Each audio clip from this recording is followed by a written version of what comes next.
Слово предоставляется генералу Чуртаку, пожалуйста.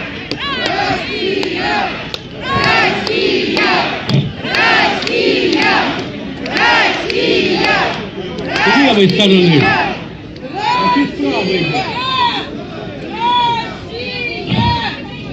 Дорогие товарищи, я председатель Харьковского областного совета инвалидов Великой Отечественной войны, депутат областного совета 5-го созыва.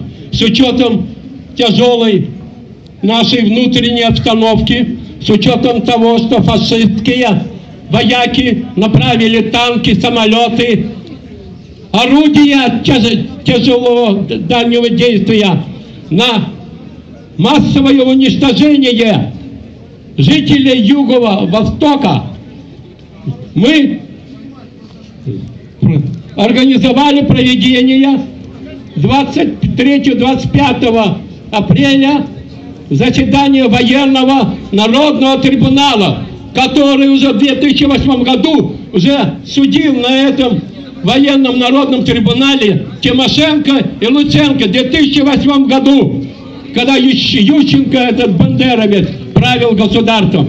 Я предлагаю вам содержание приговора, который мы вынесли, как бы подводя итоги вашим тоже выступлениям и требованиям, которые мы вынесли на этом заседании.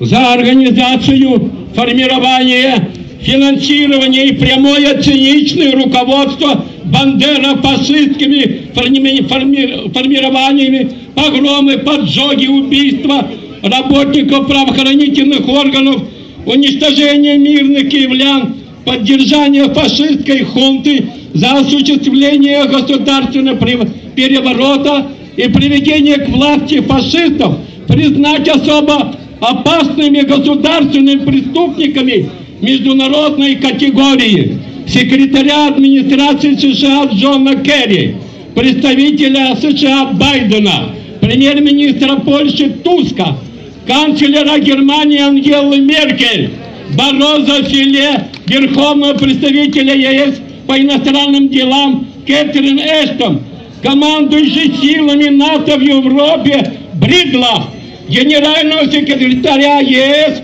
Саньора, и приговорить их к пожизненному заключению, как причинившие невосполнимый материальный и духовный ущерб Украине.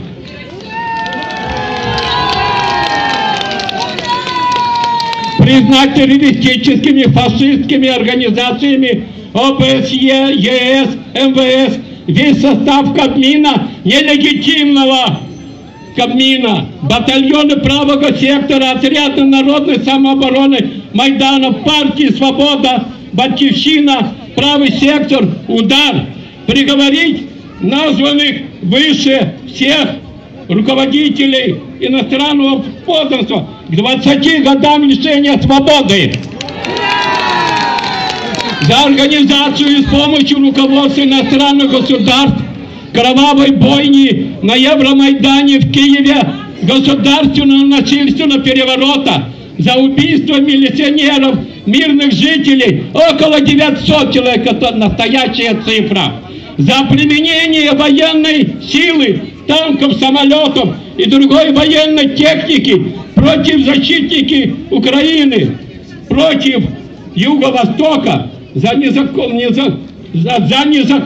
массовые политические аресты самопровозглашенных ее президента Украины Турчинова, премьер-министра Яценюка, заместителя секретаря РНБУ Сюмар, Луценко, Ярема, Яроша, Технебока, Мирошниченко, министра обороны Коваля, начальника пограничного центра Москвина, министра внутренних дел Авакова, Порубия, коменданта Евромайдана, главного карателя оперативными отрядами Крутого, Пашинского, Порошенко, Тимошенко, Лубковского, начальников ГУВД МВД области Одесской, Луцюка, члена политсовета правого сектора Однороженко, главарей банды облгосадминистрации Юго-Востока, Харьковской Балуты, Днепропетровской Коломойского,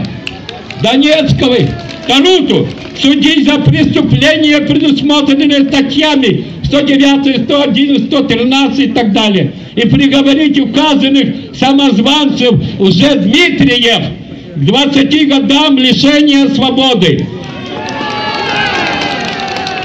Все, заканчиваем. За разжигание войны и призывы активизировать массовые убийства восставших патриотов народа Юго-Востока, организацию эффективных интервью, воспевание фашистских ублюдков как героев Украины, приклеивание к сражающемуся народу Украины ложных ярлыков, диверсантов, террористов, сепаратистов, за поддержку фашистского движения, умышленное распространение заведомо ложных сведений о происходящих событиях на Юго-Востоке, Евромайдане в Киеве, формируя тем самым у несведущей части населения ложных представлений, за выполнение спецподразделений заказов ЕС, ЦРУ, Черновол Татьяну, Богомольца, Шевченко, Карачева, Левченко, Застрельжицкую, Татьяну Доцик, депутата областного совета «Свобода» Варченко, депутата Верховной Рады Сиротюка, Ляшко, Соболева, Фарионшу, Гераченко, Ляпину, Богдана Бенюка, Андрея Ильенко, Тараса Черновол, совершение преступлений, предусмотренных 433-436, приговорить к 5 годам лишения свободы.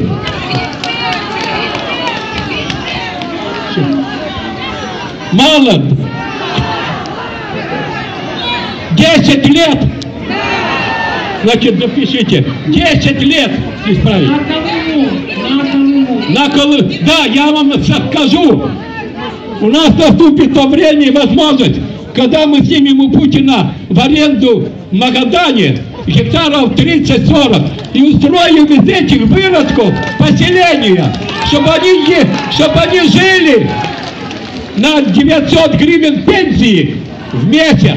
Последнее.